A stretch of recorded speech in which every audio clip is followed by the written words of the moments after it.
First topic. First what is topic. Kamaru Usman versus Gilbert Burns. Recap? Recap, analysis, everything. Go on. I didn't watch the fight, so it's on you, buddy. You didn't watch any of it? I watched a knockout in the third round, right? Where he dropped him with the right? Yeah. Do you know what position? It's very important. That's why I'm saying it. What do you mean, like, what position? Like, what stance was he in? The southpaw?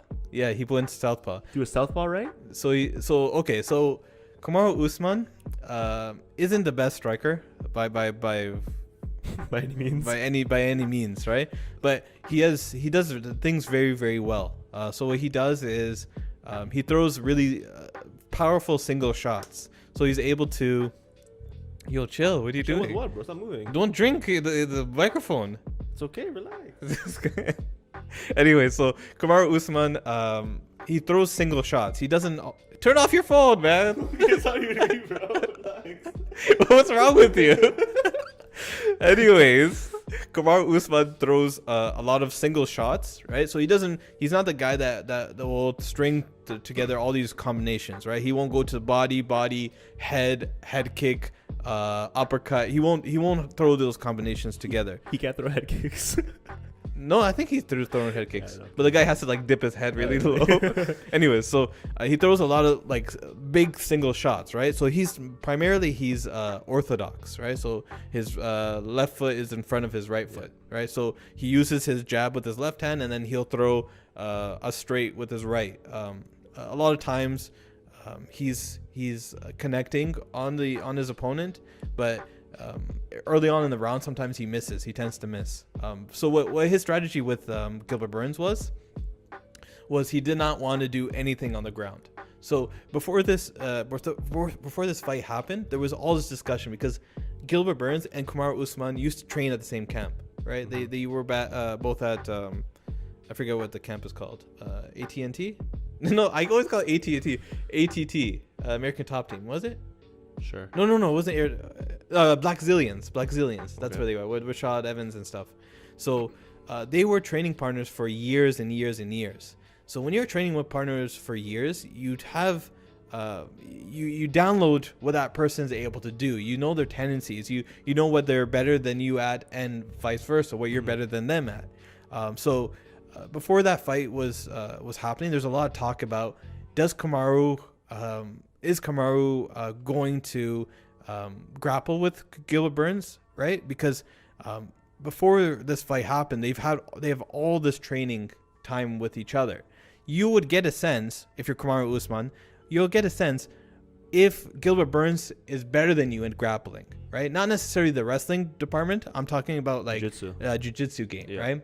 So there was one of that was a conversation piece. The other one was striking. Who got the better of who during the striking exchanges?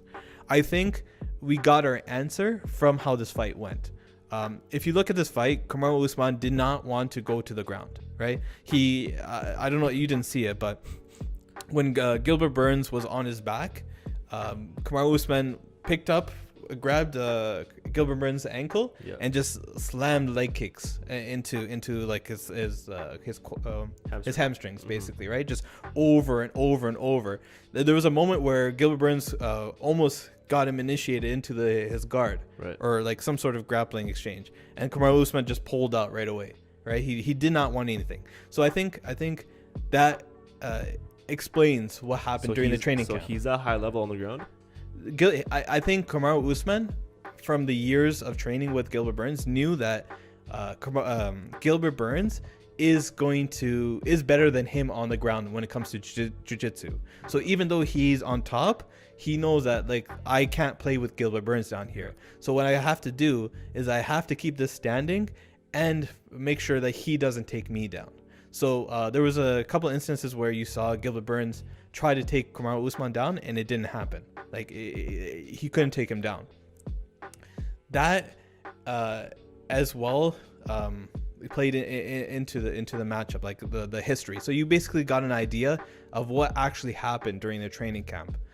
Gilbert Burns did hit Kamaru Usman, kind of stunned him a bit in the first round, but eventually Kamaru Usman just implemented his game plan a lot better.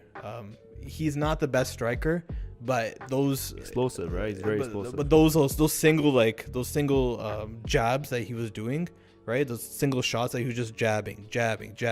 And what he does is that when he jabs, he won't like a lot of times he won't just stand there and go like this, right? He'll throw a lot of his power into that jab, right? So he'll like step forward and jab. Like Khabib almost, you know? In a fight against who is it? It was Gaethje, right? Where he showed off his jab. Their jabs is a little bit different, but stiff jab basically. The way that they incorporated with their game plan, their strategies is kind of similar, because Khabib throws his jab like that because he knows that the guy can't take him down. But he started throwing it more recently though, right? Like it was only Kamaru Usman. Yeah. Yeah, you know, that's basically his game plan. He's not going to be able to beat you.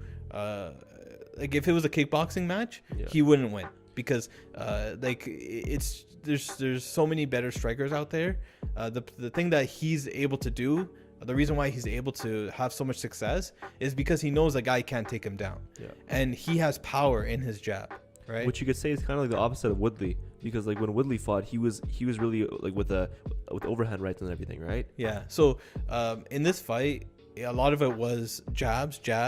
Sometimes he would throw straight from orthodox, and he would also throw overhand rights. He did rock Gilbert Burns in the second or third round with some overhand rights. It wasn't my point is that he's not the most complex striker, and it's okay. It's okay that he's not the most complex striker, but it's very, very effective.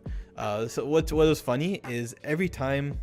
So in this fight, he decided to switch stances. Right? He hasn't really done that before. But when he switched stances, all he really did was jab with his power hand. Yeah. So instead of jabbing with his left hand, right? Now he switched to southpaw and was jabbing with his power hand. So is that really like the most effective utilization of like switching stances? The thing is that when you go southpaw and then you try landing your power left, right? It's very hard. No, but he wasn't really throwing or landing with that. No, I know, but like if you try doing that, right, it leaves you very open if you're not trained in southpaw, right? Yeah. So that's what I was saying. It's kind of funny that he was talking about, I was training southpaw and blah blah blah. But when he was in southpaw, he wasn't using his left, like a left overhand to hit. He was essentially using using southpaw just to throw his power hand jab, right? And that's what dropped Gilbert Burns. So like a nice comparison, it's like Lomachenko, right? Because he's a right-handed southpaw, isn't he? So his whole thing is that when he jabs you, he's like power jabs, right? Yeah. That's fine. Yeah. Okay. Yeah. So like it's a comparison, right? It's a comparison. Yeah. So Lomachenko and Kamaru Usman are completely different levels, right? Yeah, they're completely different weight classes. Southpaw, right? That's the whole thing. Yeah. But it's interesting. I wonder what Kamaru Usman would do against other people, other strikers. He really did that the most effectively that I noticed was in the third round, and that's when he dropped Gilbert Burns' fight, like the last one. One thing that was very key in this fight was his reach. He actually was able to use his reach. I don't know. I'm not sure if statistically his is longer than Gilbert Burns, but it looked like, right? It is. Yeah. Okay. So he was able to utilize his reach and prevent Gilbert Burns from coming in really, really close. I think it's actually a 3-inch. Yeah, you can see Kamaru Usman. His arms are like super, super long, right? Yeah. So he implemented his game plan. I'm surprised. If you listen to some analytical guys, what is his name? Dan Hardy. Yeah. So he did his analysis on this fight before it happened, of course. And he was talking about how Gilbert Burns might have, like, basically he was insinuating that Gilbert Burns has the edge in this fight. Right. And a lot of stuff that he was talking about did happen in the fight. So Gilbert Burns did clip Kamaru Usman. Gilbert Burns was the faster one. Gilbert Burns did try to not pull guard, but he tried to initiate the grappling on the ground. But Kamaru Usman just answered appropriately. He took what Gilbert Burns was supposed to do or was doing and just did it better. Like had a better counter for everything. So he refused to gets to initiate into Gilbert Burns' plan, and he just kept on his own Holy crap! Let's start. Okay, go. Okay. Touching my foot No, for. relax. Why are you tapping my foot for? My bad, I mean, yeah. Go ahead. Read topic number 2. Read it. I'm reading it. Relax. Okay.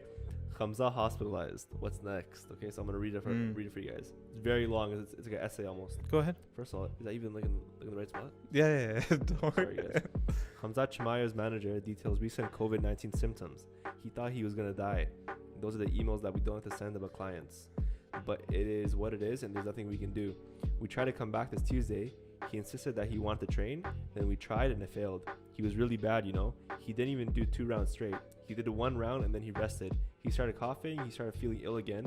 And we had to cancel the training. He even went to the ambulance to the hospital. He complained that he had some chest pains after the training. So we got to check the heart as well. We have been in and out of so many hospitals now. Nowadays, the last few weeks have been crazy. And he can't train. And Hamza can't even speak. His fever is so high. His headache is so much. And muscle pain and everything. Then an ambulance came and then he thought he was going to die. To sum it up, basically. Yeah, so there was actually a full video on this. I think that's where they're quoting it from. So they have this, I forget what it was called. It was called like Jump something. It was, I forget the channel name. It's like a new channel. It's basically like It's not better than ours. No, it's equivalent of, you know how I Am the Bay, you know how AKA has that I channel? stole so many clips from that channel. Yeah, go on. Yeah. So I Am the Bay, they have, I guess they're starting a new one. It's Chase like Saldade, right? it's like a Swedish one. Isn't that him? Who? Chase Saldade? Is that the guy that you just talked? No, the guy from I Am the Bay. Oh, no. It's a Swedish one, because this is about the camp out in Sweden. It's called, I forget the name of their All Stars. That's what it's called. Whose camp is that? That's Alexander Gustafsson, Ilir Latifi, Hamzat Shemaev. But yeah, so I think they're doing that. But anyways, so they documented it and they showed him training and trying to get back in the gym and stuff. And it was his manager that was talking. His manager or agent, whatever. Ali Abdulaziz? No, it's another guy. So Where's Noah? Where's Noah? Where's Noah? Ali Abdulaziz is his like his agent, I guess. Whatever it may be. But so they interviewed him and he talked about how even though he is no longer positive, he still has all these ill effects on his body. What you're talking about, remember? Like Yeah. like a few Remember months ago, right? I told you, I was like, this guy, the second time it was scheduled, it got delayed because he was sick and he didn't recover yet. And I was like, this is kind of strange because he should have recovered now, right? He had all that time, so it was like a month. And then the next fight wasn't scheduled for another month. He even went back to his home country. Remember that whole like He went to whole press Chechnya. conference, Yeah, remember? and he looked fine. But so he had a month to recover, and then he had another month prior to the second fight booked with Leon, and he still thought, oh, I'm not good enough, and they canceled it. So now that kind of raised a red flag for me, because I was like, okay, if he thinks that a month out he still won't be good, I think there's something that might be something wrong going on. Which, you know, the virus too, it's a lot of like these lung issues, right? Yeah. And they carry over. So like even if like you don't feel as bad, like a few months from then, like you might feel. Yeah. the So side effects of Leon it. had it, and he's fine. He Wait, wants when did he get it? the first time. Oh yeah, he got it first, right? Yeah, Then after- Okay, you're right. So or whatever, but he got it too. So Hamzat, even with all that time before the second fight, he said, I can't do it. Now the third fight was supposed to be booked, and this is another month out. This is like the fight was supposed to be March 13th or something, right? Yeah, March. Or somewhere On around the fight there. night, right? Yeah, it was a fight night. They were supposed to be headlining, and he canceled that a month prior. So like his condition, I saw the video. He is terrible. Like you can see, like he's visibly like hurt. His like ability to train is not there. He like the guy was saying, his manager or whatever, that when he was training, he just got a fever. He would just get more sick and more sick and more sick. And you can see this guy would because of his fever so hot, he like started stripping off his clothes too to try to cool down. Yeah. But he still wasn't able to train. And then it's actually a pretty creepy video if you watch it. Who posted it? Wait, it was All Star Channel, right? Yeah. It's their own page. Right? So Okay. like they did a sit down interview and stuff. What was kind of like off-putting was there's a scene where he talks about, we were at this hotel and Khamzat completely like collapsed on in the lobby. Lobby, yeah. But he collapsed on like a chair or something. So he's just talking about it, and then you see the He's clip. pretty young too, though. Like you He's think 26 or something. Yeah. he caught like a pretty bad. So there's a scene where it shows where he's face down on like this like big couch in the lobby area, and he's just like not moving at all. Something about it just didn't rub me the wrong way. It was just kind of creepy. He's an athlete too, you know. So Yeah. It was like it is weird to see. like they just left, like he was just lying on the couch, and they're like, "Oh, Khamzat, get up," and then So like if we look to the future too, if he wants to fight again, keep in mind that there's gonna be the month of Ramadan soon, right? Where he's fasting. That's gonna be April, I think 12th, I think. So if you can't fight in March, probably can't fight in April, and then that goes into May. The closest you'll probably see this guy fight is maybe if he's healthy, and probably June or July. Yeah. So I think Dana White is like, now he's like, you know what, just let this guy get healthy. Whenever he gets healthy, then we'll worry about fights. But yeah, so if he gets better, because it's been like 2 or 3 months now since he got sick, right? I guess because the first one was booked for January. No, the actual first fight. No, sorry. The fight that he got sick was booked for January. Right? And then he got sick, and then he waited a month to heal up, but then he still got sick again. So he's probably been sick about 2 to 3 months, and he still hasn't recovered fully, which is very, very alarming. I think Dana White's just gonna leave him alone, let him heal up, won't push that narrative anymore. But like, I don't want to say like I'm happy that this happened, but I was saying like Leon Edwards and him should just like let them do their own thing. Like let Khamzat, I remember saying like Khamzat, let him heal, let him like figure out his situation, his health, like get him outside the gym. Don't force him to go to the gym because he knows that he has a fight, right? He like don't give him a reason to go to the gym. Well, I think that the UFC made it clear that if Khamzat's gonna fight, it's gonna be against either Leon Edwards or against Maya, right? That's what I heard at least. Maya was a long time ago. Yeah. But this fight with Edwards, man, I think from the UFC's point of view, I think that they really want this fight, you know, like But it's too late. They've come to a conclusion that Leon has to fight now. Leon wants to be on this the same card on the March 16th or whatever. So there's some options for that. Who do you call on Twitter? He called someone out on Twitter. Nate Diaz. Diaz. Okay, yeah. So there's a couple of options for him. People are saying Wonder Boy for the March card, but the problem with Wonder Boy is that he's still injured, so he won't be able to heal up and be prepared for the fight for that March card. Right. So the other options, some people are saying Nate Diaz, but Nate Diaz is everywhere, man. Lightweight, everything. Nate Diaz, Jorge Masvidal, Colby, and the Colby is the other thing. So I haven't seen anything from Colby where he's like, oh, I want that fight, I want to do this. Maybe it happens, maybe it doesn't happen, but I think if you have that fight and then you do that as a number one contender fight, I think that would work. I think before that fight though, there's gonna be a rematch between Jorge and Usman, I think, because that fight was on short notice on Fight Island, right? Yeah. So that's the next another topic that we can talk about. But just for now, what was this topic about? Oh, Khamzat. Let him heal up, and then he'll get back. I think he's one of those people that are gonna have that stretched out recovery time where like their lungs actually have some long-term damage. Hopefully not too long, not, right? But yeah, because it looks like he hasn't healed. Maybe that's also because he's not letting himself heal. Maybe, yeah. So he's like forcing himself to the gym because he's like, oh, I got Leon to worry about and his over-under hooks, right? And it's pretty weird too, because when we first started talking about Khamzat, I'm like, he might be one of those guys that might turn out to have a career like Khabib, you know, plagued by injuries. And now we see what this is kind of like. Khabib eventually figured it out.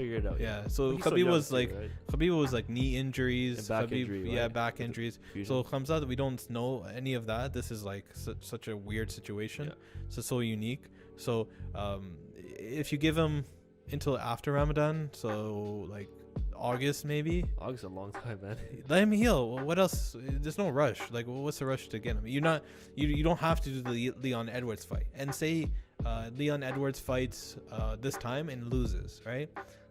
Maybe you can rebook that for August and give Leon like his chance to get another high profile fight and like redeem himself and get that back together. But there's always, well, it's a we'll see moment. There is always an opponent ready, right? So yeah. You have to talk right into it. Yeah, man, I know this. Because your head is like, relax. Like turn it like that then. Okay.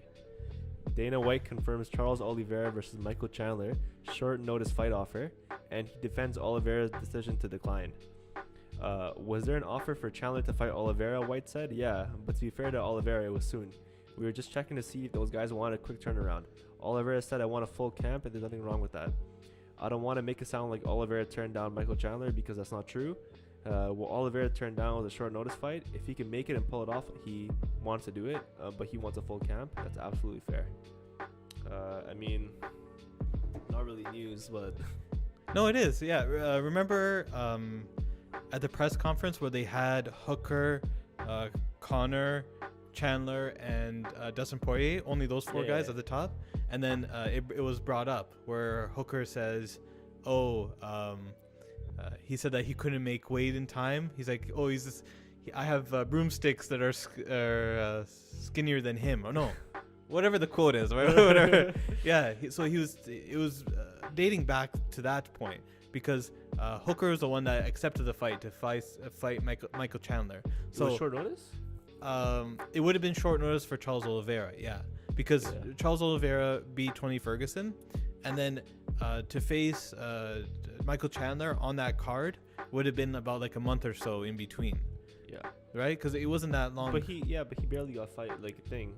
Like in the fight with Ferguson, he was barely touched, right? Yeah, but they're completely different fighters. Like Ferguson is completely different from Michael Chandler, right? They're completely different styles. He does somersaults, right? So this guy hates Tony Ferguson. I don't hate Tony Ferguson. Okay, I'm a big fan of Ferguson, but yeah, this guy should retire. Like I hate Ferguson. Should he retire? I think he should retire because he's gone through too many wars. He's too old, and his last few fights, bro, especially that fight with Gaethje. Mm-hmm. That fight with Gaethje, man, that was not fun to watch. He should retire. Okay. He should retire. Okay. Yeah. So, anyways, back to Michael Chandler and Charles Oliveira. So Charles Oliveira training for Michael Chandler is very, very specific, right? It's very difficult. He has to worry about takedowns. He has to worry about the power in his hands. He has to worry about grappling in general, right? It's not that easy to prepare for a guy. But it's the same worries with Ferguson, though. No, Ferguson does not have power in his hands. Ferguson doesn't. Excuse you. How many times have you seen Ferguson knock a guy out with one punch? Ferguson is heavy-handed. What are you talking about? How many times have you seen him KO a person? Not often, but you. So that's what I mean. Yeah, okay. So he's more of a volume guy, right? Pressure fighter, volume guy. So Michael Chandler has a lot of power in both hands, right? Because the one he knocked out Dan Hooker was with the left, I believe, right? It was a right to the body and the left over, or it would have been. I think it was a left to the body, right over. I don't remember. Either way. Michael Chandler also is a very, very good grappler. He is very offensive with his takedowns. Tony Ferguson doesn't really go for takedowns unless it's a Imanari roll, right? Darce choke. And Darce choke. So Michael Chandler is a lot to prepare for. You cannot just go into like a regular fight camp and expect to beat Michael Chandler. You have to prepare for him. Like Dan Hooker, when he went in there, he was preparing for... Michael, make weight, go home Chandler. make weight and then beat Dan Hooker and then go home. And then go home. So I don't blame Charles Oliveira. He wants a full camp, right? He's in the right to have a full camp. He has this momentum. He has a position that he really hasn't had in his entire career. A lot of times he would break into like the top 10 and then he would lose, right? And then he would fall back and then he'd go top 5 and then he would lose and he'd lose again. So here's a weird question now. Who do you think is the best lightweight right now? Well, that segues, or the tournament that Dana White is creating. It kind of creates like a single person that's like the best, right? So we'll find out later on. But back on Charles Oliveira and Michael Chandler, I feel like those guys will face each other. Now, who wins? Is I'm going with Chandler. Is this a topic? It's a topic. It's a topic. We just completely changed it. Topic. Michael Chandler. Who wins? Prediction, analysis, review. Michael Chandler. Nice right overhand, cross, and then game over for Oliveira. So, I don't know who would come forward and who would go backwards. Charles Oliveira. Charlie Olives. He has a very high guard, so he'll hold his hands up like this because he's not afraid to get taken down. Right. Michael Chandler, now, will he take him down? I don't know. It might be like this whole Kamaru Usman and Gilbert Burns situation, because if he gets taken down, he knows okay, this guy is really good on the ground. Do I want to get in that world? I get the feeling that Michael Chandler wouldn't want to go on the ground.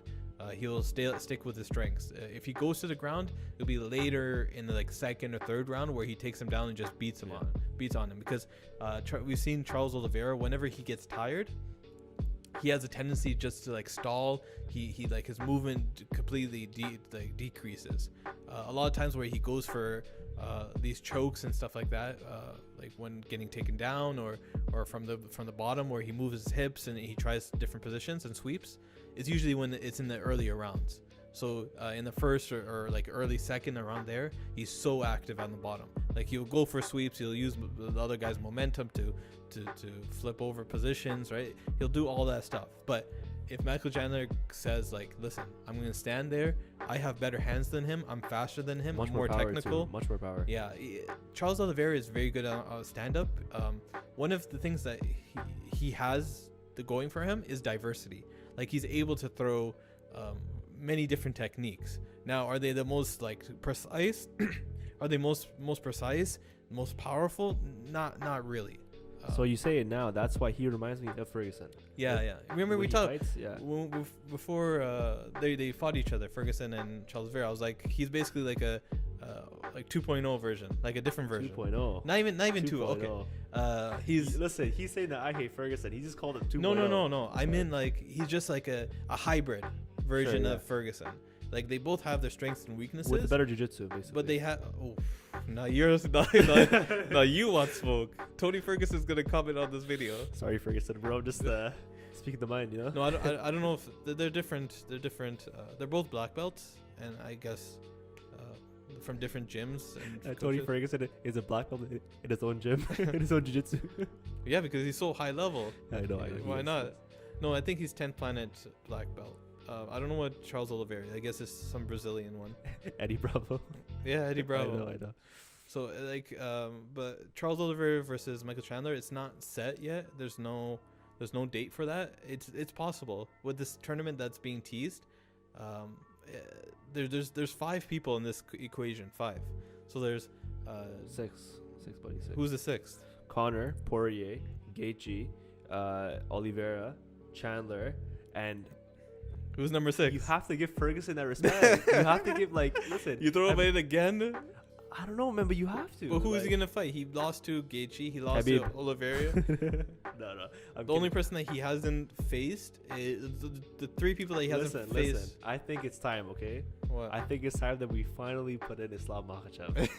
I think it's time, honestly. But he's scheduled to fight Drew Dober in March. Right? Okay, so after he beats Drew Dober, we bring him into the against Justin Gaethje. Could you imagine? Or Charles Oliveira? Imagine the summer of Islam Makhachev? Islam versus Justin Gaethje? Could you imagine that? And then Brock Lesnar? Well, Brock Lesnar has to happen eventually. Give me away with you. Okay, let's go. Wait, don't press anything.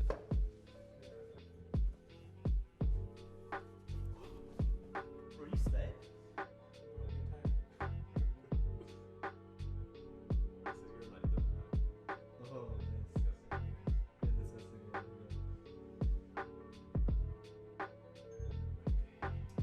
Okay, easy topic. Easy. Kamaru Usman versus Jorge Masvidal. Is it next? Is it next? Is it next? So what will happen? When will they fight? Do you have any? I've got 0 news, 0 anything on that. Just basically, we're just gonna shoot. So let's after the press conference, hold on. The first fight. What? Let's just start from the first fight. No. First, you have to discuss. You can't just start from the first fight, mate. Hold on. So what was that? because I'm trying to think. So it was after the press conference. Sorry, it was at the press conference after the Kamaru Usman Gilbert Burns fight. Okay. So Dana White commented on Usman's like whole rant that he had, where he says, Jorge Masvidal, or he calls him Street Jesus, is out here talking. Jesus, he's talking. He wants that fight. He's talking smack. Blah blah blah. He's basically saying, I'm down to fight Jorge Masvidal again. Yeah. Right. But then the interviewer, I think it was Joe. The schmo. No. It was Joe. It was it was right after the fight where they do Joe Rogan. So it was Joe Rogan. I think he asked him, "Do you want that next?" And he's like, he basically said, he gave a non-answer. He just said like, "Hey, anybody that wants it, anybody that wants it can get it." Right? So why not? So later on at the post press conference, where Dana White stands there and answer questions from guys like Kevin Aioli and the other guy. Ariel Helwani doesn't get invited anymore. Really? Yeah, I haven't seen him for a minute. I don't know. Maybe he does. Maybe he just didn't go to this one. But that guy with the perm, I forget his name. You know him?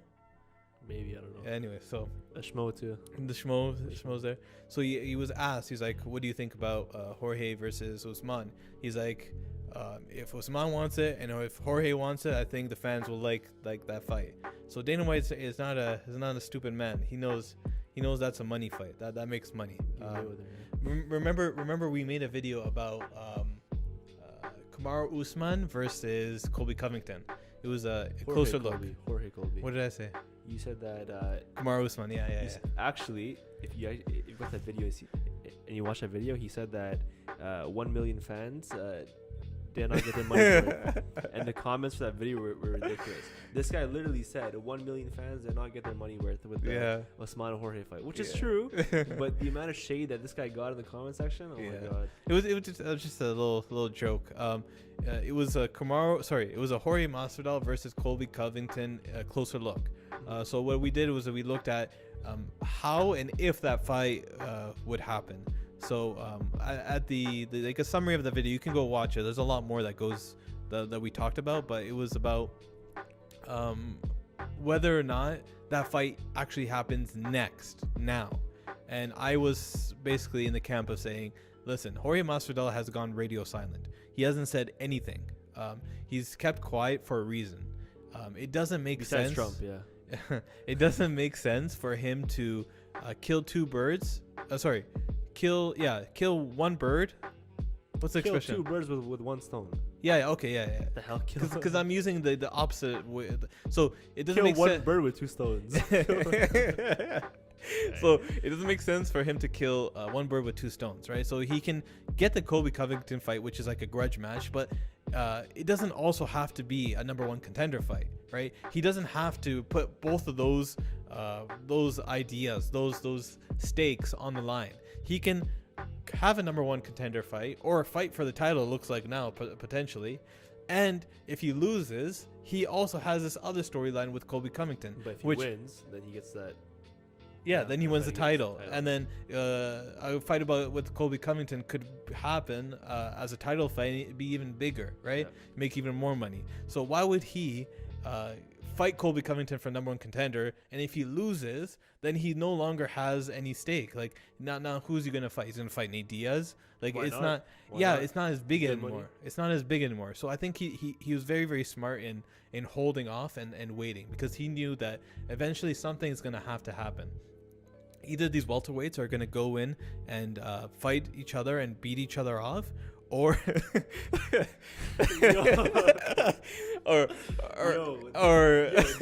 stuff this guy says, bro.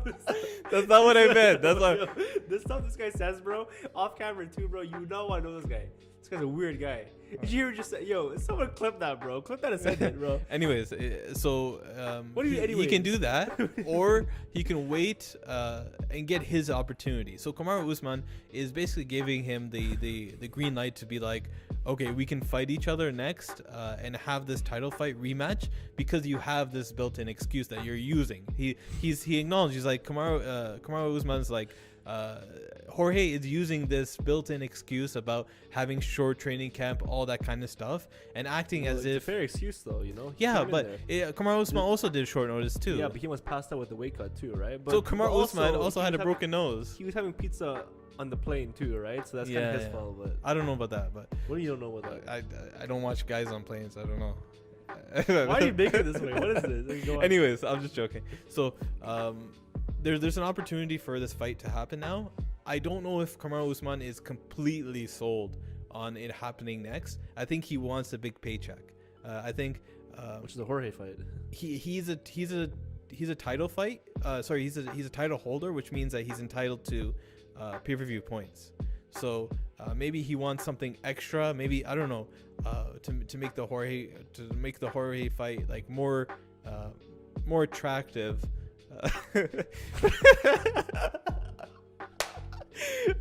Make it more attractive to him, because he wants to make the most money that he can. This is probably now is probably the last couple of years of his highest earning potential. Like, when else is he going to make the most? I'm not saying that he's not capable of making more elsewhere, but he's getting up there in age. Well, there'll be one more topic we can talk about later about who Usman could fight in the future. Yeah. Very big opponent, but yeah, we can talk about that after. But he has potential to make a lot of money in these last couple of years that he has in his career. Like, even you heard Gilbert Burns was talking about how many injuries Kamaru Usman actually gets. If you like go down the list and he like look at all the injuries he has so many injuries with his knees, with his feet, with his back, with his from wrestling. It's just years of wear and tear. Yeah, the man's How been old doing. Is he? 33? 32 to 34, around that age. I forget. So say he fights two times at least 2 times a year. So he probably has like maybe 4 or 5 fights left. Yeah. So Colby, Jorge, maybe we could see Nick Diaz fight. Maybe we could see a GSP fight. Yeah. And I think that's probably it. There's so many possibilities. Maybe he moves up to 185. That's also a potential. Maybe he says, all of these injuries are happening because I'm not big enough. I'm not strong enough. Yeah. So he says, you know what, I'm going to go 185. But he doesn't go to 185 until Izzy go somewhere else, because I know he doesn't want to fight Izzy. Yeah. He doesn't want to fight Izzy at all. He wants to avoid fighting his Nigerian brother. Any means necessary. But it'll be interesting. You saw on the Joe Rogan podcast, right, where he's talking about it. He was like, it's better to have 2 Nigerian champions than to have just one, you know?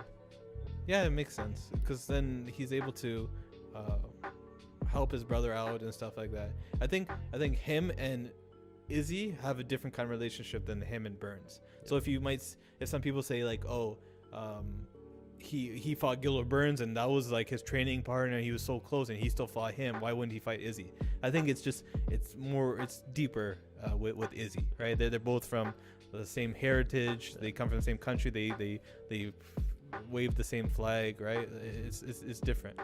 We got Conor's next fight, the UFC, is in the works and will take place in the summer. Conor is according to Uncle Dana. Okay. So Conor is set to fight Poirier in a blockbuster trilogy bout this summer, and the UFC president said that he's completely obsessed with the rematch following his first KO defeat of his professional MMA career. And speaking to ESPN, he said that when you have 2 guys that are in their positions, Dustin is ranked number 1 and Conor is ranked number 6, they want the trilogy and you got to go with the trilogy, and we're going to try to put that fight together this summer. Nice. Yeah, talking into the mic. Talking into the mic, sorry. But, yeah. Our 1,000 clips so far with this fight, you know? Yeah. Closer looks, analysis videos, podcast clips, everything. Yeah, so we were discussing, we're like, is it because the topic is so saturated that like everybody just has so many videos out on Conor and Dustin that like... Shout out Canon KTV. So is that the reason why there's not many views on ours, is because there's so much traffic going all over the place? There's just not enough people to watch our videos, or is it because nobody really cares about the fight? So I don't know if the pay-per-views numbers came out for the Dustin fight yet, but I feel like it was very, very popular. I know on Instagram and stuff, it blew up because he lost. But anyway, so when we were talking about this whole lightweight title situation, where we had some issues where we're like, how do we figure out who becomes champion, who's number one contender, what happens? But we were in agreement that Dustin Poirier should either be the champion or I kind of was just like, give him the title. Like, that last fight should have been for the title. It makes it kind of easier. But you can't do that though, can you? They've done it before. They've given people just titles afterwards. I think Ronda Rousey, they gave it to Daniel Cormier after John Jones. DC, our boy DC. So it's happened before, but what it looks like, Dana White completely scratched all that and was like, there's going to be a tournament, a lightweight tournament with all the top 5 or top 6 guys. He's going to, they're all going to fight each other for number one contender status, which means Dustin would face Conor, Chandler would face Oliveira or Gaethje, and then the winners of those would fight for the vacant title. One thing I don't like about this though is that the fact is that Dustin Poirier would have to fight and win. So he had to face Khabib. He lost, right? Then he went and faced who did he face? Dan Hooker, right? Mm-hmm. And he won. He faced Conor McGregor and he won. So in order for him to get another title shot, he would have to have won 3 fights to get to the number one contender status. And they're all top 5 guys, right? Yeah, 3 fights, as opposed to say if Conor McGregor wins his next fight and then he goes and gets that number one for the vacant title. He only had to win 1 time to get that, as opposed to Dustin Poirier, who had to win 3 times. But what else can you do though, right? That's what Dana White, I think that was my biggest issue, was like, how do you get around that fact of forcing, making a situation where Dustin has to literally fight 3 times before getting a title shot, right? Not even getting a title fight, right? Like after 2, you have to fight 3.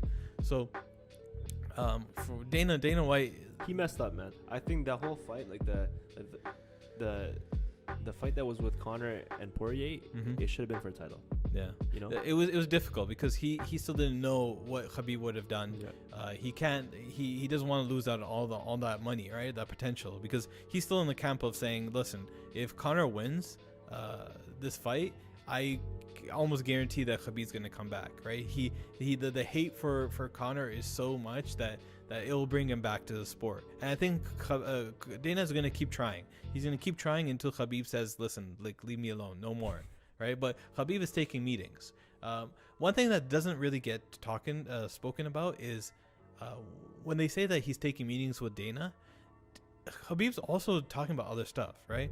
Two big things is EFC, which is his new promotion in Russia, making it like a feeder league and helping put it on UFC Fight Pass. But he's also talking about like his guys, right? Umair, he's talking about Islam, he's talking about Zubair, right? He's talking about all these guys. So the only reason why he's meeting is not like, I just want, like, if anybody that's watching this video, I'm confident that the only reason why the reason why he's meeting with Dana is not just because he was talking about potential fights with GSP and stuff like that. There's much more to it. That's what you think, but if you watch that one series, Looking for a Fight, right? Yeah. What they had in the week before, like the Conor fight, right? Yeah. Who was he talking to? Khabib was talking to, I think, Dean Thomas, right? Yeah. Dean Thomas and Matt Serra, right? Yeah. And then thing too, and they're talking, and then it seems pretty obvious that like he's gonna come back. I just don't think it's gonna happen this year. I think most likely it's gonna be probably next year. That's my thing. So like when he talks to this guy, he's talking about EFC, of course, right? But of course, the main point of these the main point of these meetings is for the main party. Yeah. Main party. Yeah. The main party. The main point of these meetings is for the Khabib rematch, right? So. No, I don't know. I think so. I don't know. I think Dana White is going to meet with Khabib regardless, because he knows whatever Khabib's involved with and the UFC is involved with together is going to make money and is positive for whatever cause that they want it for, right? So if he's meeting for Islam, that really helps out the Islam situation, because now they're tied together. He can be his cornerman again and have that dynamic. If it's about EFC, that's another promotion that can be on UFC Fight Pass, and people will buy to watch the EFC. So I think their conversations is much deeper than just you want to fight, yes or no. And I don't blame Dana, right? Because he's if you think about it objectively, it's the biggest fight ever in UFC history, Conor versus Khabib. Why wouldn't you do the most that you can, take every single opportunity that you get to make that fight again? Even if it's a fraction, like even if it's like 85% successful, as successful as the first fight, that's still millions and millions of dollars of revenue, right, for the company, especially when during the pandemic, when their costs for certain things have gone up and their revenue has gone down for other places. Can you build it up the same way? Like, do you think that if you brought Khabib back, could it be as big as the first time? If Dana White pushes this whole narrative of this tournament where Conor versus Dustin and the other lightweights face each other to determine a number one contender, I think this fight could be even bigger than the first one. So imagine Conor wins the fight, and now he's in a number one contender spot, right?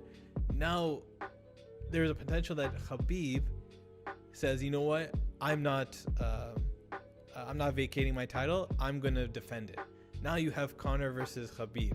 Or if Conor goes to number one contender fight, wins, right, and then calls out Khabib might come back, and that's even a bigger fight than before. Because all this stuff with like him losing to Dustin Poirier and losing to Nate Diaz, that all goes away. It has to be a big win then, you know. It has to be like MMA is very, very short term. Like people's memory is very, very short. They forget about all the times that he loses. They also forget all the times he wins. Like how many times has he won in the UFC? He's fought a lot. Yeah. It's just that in the last 3-4 years he hasn't been as active. So if you take into account for this lightweight title situation, I think the Dustin versus Conor fight has potential to do a huge event. Like if they go back into that fight and Conor wins, that just puts him back on this with fans in a stadium. You love fans. Anyways, it can skyrocket him. Or if Dustin wins, now you got Dustin in a number one contender fight and potentially making another star. He's already selling out on hot sauces, so we're gonna buy your hot sauce soon, eh? Yeah. So, you know. I think this is just a side note. I think we're gonna do like a live stream of us watching the Izzy card in March. So might buy some hot sauce and eat it too. A few bottles, 5 bottles. 5. Okay. Last topic. I think it's a pretty poetic way to end, but what is it? Kamaru Usman versus, say the word. Who? GSP. Wow. Not my topic idea, his topic idea, but it's a fun idea. It is fun. It's fun. Like Kamaru Usman just broke GSP's streak of longest win streak in welterweight history in the UFC. He's been winning. He's been fighting for a long time. Like he doesn't get the respect that he deserves. Like he's fought a lot of top guys. If you look at like the top welterweights, the only person that he's really not fought and beat, well, he's beat everybody, but the only person he hasn't fought is Stephen Boy. That's basically the only person left. There's an argument for him to beat P for P.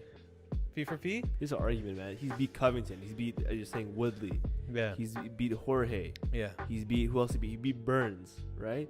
This guy's ran through the whole division. Leon Edwards. He's ran through the whole division. Yeah. You think at some point you got to give him that respect. Pound for pound, I don't know yet, because in the welterweight division itself, he still has, he has to fulfill, he has to prove himself. There's still questions about whether or not he's better than the other welterweight GOAT, and that's GSP. Yeah. Like GSP, yes, he broke his win streak, but was his legacy greater than GSP's? I don't know. Like, it's funny that we say this because even though if GSP was to come back, I would bet the house that he's not gonna fight a welterweight again. He's gonna fight the Khabib fight. That's the only way he comes back. He would not come back for Usman, right?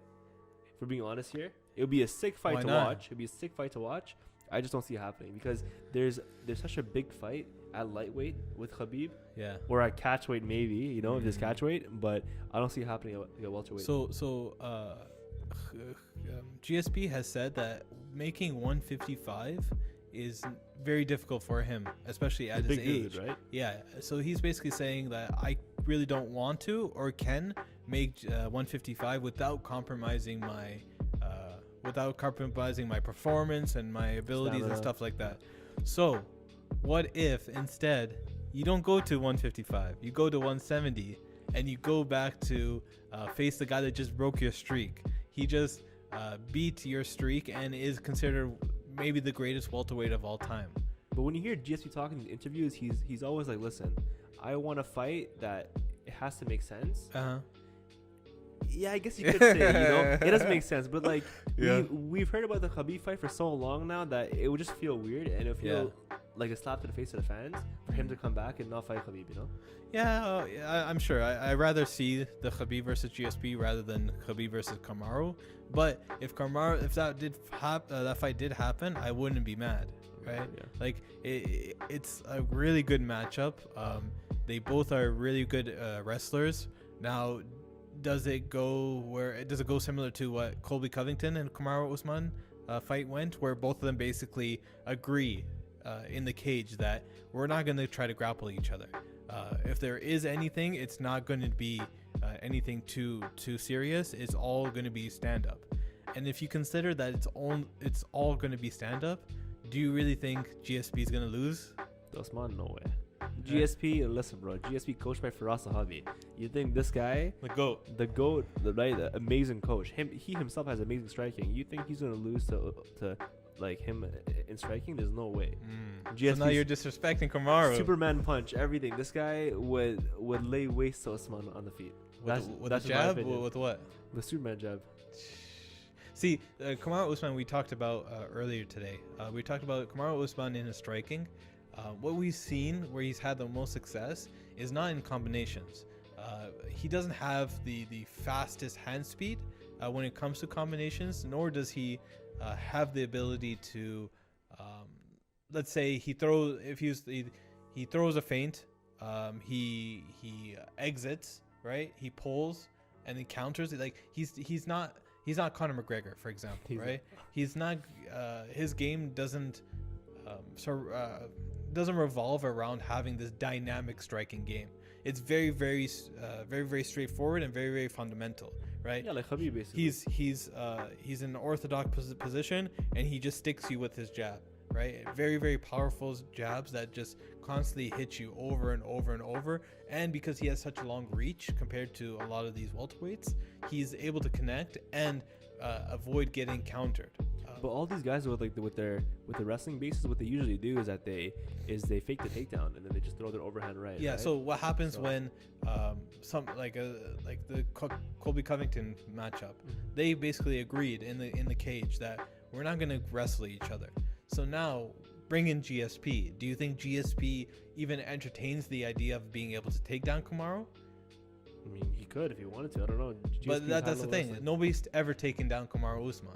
I'm not But saying it's not. If it's there was a impossible. guy, it would be GSP, right? But do you think he would use all that energy and time to try to take him down? Like, if you take him down, to what end? Like what is your goal in taking him down? Do you try to wear him down on the ground, to ground and pound? His cardio is very, very high.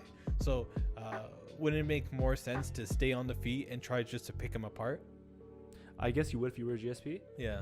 But even then, if it stays on a feet, man, like GSP would just kill Usman. Like there's no way for him to match him, like in striking. Yeah. So There's no way. there's a power difference though, right? So one thing we will give Kamaru, or what I'll give Kamaru, is Kamaru is a lot more powerful with his strikes. A lot of that has to do with that one strike approach, where he's like sticking you with a lot of power. Like he's not Max Holloway. Well, he'll throw like 50% into some of his shots, right? He'll just like throw like a 7-8 strike combo.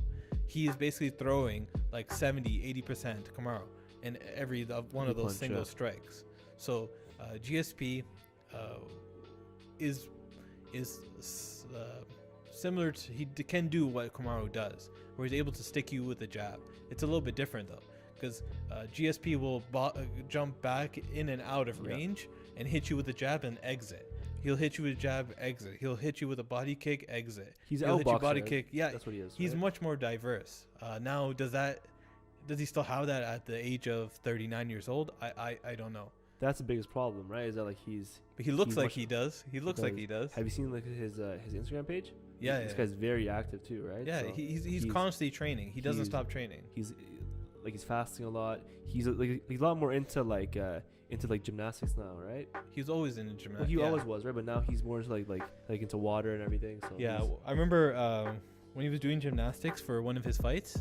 He commented, he's like, it's good, but there's some things that hinder my performance. What do you mean? Like he was talking about, I think maybe it was a cardio or strength wise, it wasn't the most ideal, so he had to pull back on some of the gymnastics. But now that he's not in fight camp or anything, I guess he's doing a lot more gymnastics. This fight, it could happen. I don't think there's much intrigue from the UFC side. They already did a similar type of situation. It would do numbers though, right? Like if it happened. Yeah, I would say it would probably be around the same as Bisping fight. Bisping fight, yeah. Think so, yeah. I think it'd be a little bigger, because I think with the whole story of like how he took his streak and everything. But even then, yeah, I would agree. But even then, it's not that big of a deal. It's not that big of a. It's a streak. Yeah, I get it. He's. What we're saying is that GSP, if you come back, Khabib. Yeah. Well, I want to see the Khabib fight. It's just the weight stuff is very, very hard to get over. Like, where does it happen? Catchweight. And catchweight means then it's not for a title anymore, right? And Khabib has said like, okay, I want this for a title. If he wants to fight me, he has to come down this way. And then it's a gamemanship, right? It's that as well as politics, like the UFC and stuff. But Kamaru Usman, that would be a fun fight. We can try to put in like the UFC game and see what happens.